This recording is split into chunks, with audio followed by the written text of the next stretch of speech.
You had mentioned your feelings about the Part 23 rewrite and the potential it has both for you as well as the rest of the industry. What are you learning from this process right now? What are your hopes?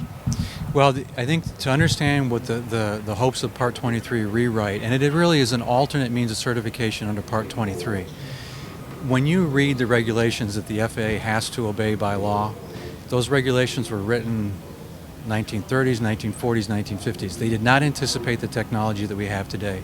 So when we go to certify an engine like the IE2, we're dealing with a set of rules and regulations that do not reflect the current state of technology. We have to do all sorts of things to be able to get through those hurdles to kind of map what the equivalent level of safety is in that environment. The Part 23 rewrite allows us to create a structure at the FAA level of saying, okay, here's in general what we want to do in terms of airworthiness, and then it follows on with a lot more industry-driven consensus standards on how we're going to address that. It's a much more adaptable architecture. It will resolve a lot of the issues in how we bring new technology to market. And one of the items that people may not understand, this is not just about new aircraft.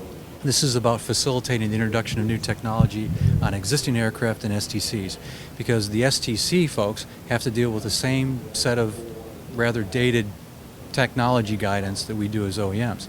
And the FAA has to obey what they've written. And people don't understand this. The FAA can't just change that stuff. They have to have an architecture to do it. So I think it's a fantastic effort. I think the impact right now is certainly well understood by the manufacturers. We are very pleased that U.S. Congress, getting the House Representatives, I think, got it through unanimously on the Part 23 push to get that structure in place by 2015. I don't know where it is with the Senate, but I think we're very hopeful that's one's just going to cruise through. This has got, you know, the easy button, the logical written all over it. It is very hard to find a downside in Part 23 rewrite, and it's about time, and it's a very, very useful construct for everybody. If all of a sudden you were able to get the ears of Congress, the ears of the regulators, the ears of the folks who make decisions, what advice would you give to them right now in how they're looking at aviation, how they're regulating aviation, and what they can do to try to recreate a healthier and more prosperous industry? There's an item in the U.S. called the General Aviation Caucus. And what we've been able to do there is we've been able to give these congressional representatives better insight as to what's going on from a manufacturer's and from an end-user standpoint.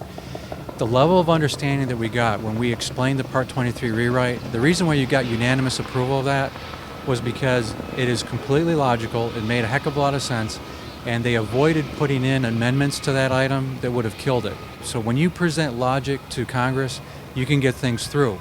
There is hope on that front. From, I think, where we need to get the year is that you continue to hear things about user fees, and you continue to hear things about, okay, how do we change tax structures? People need to take a look at the total picture.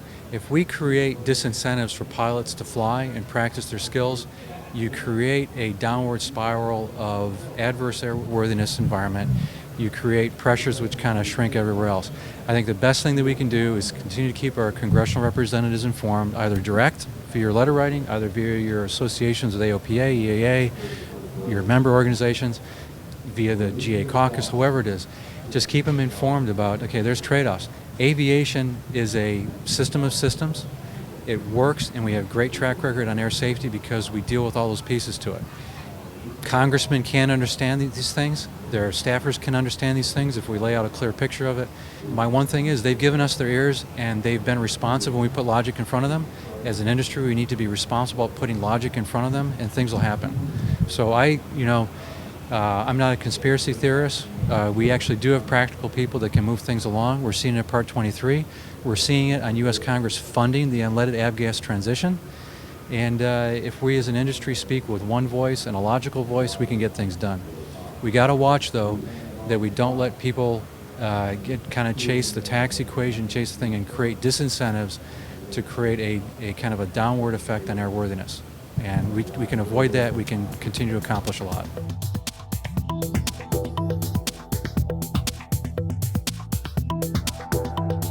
Aero-TV is brought to you by Redbird is quickly becoming the industry standard for flight training. Since Redbird introduced its revolutionary FMX in 2007, colleges, universities, and flight training operations around the world have integrated Redbird products into their curriculum. It's time to discover what Redbird can do for you. Join the migration.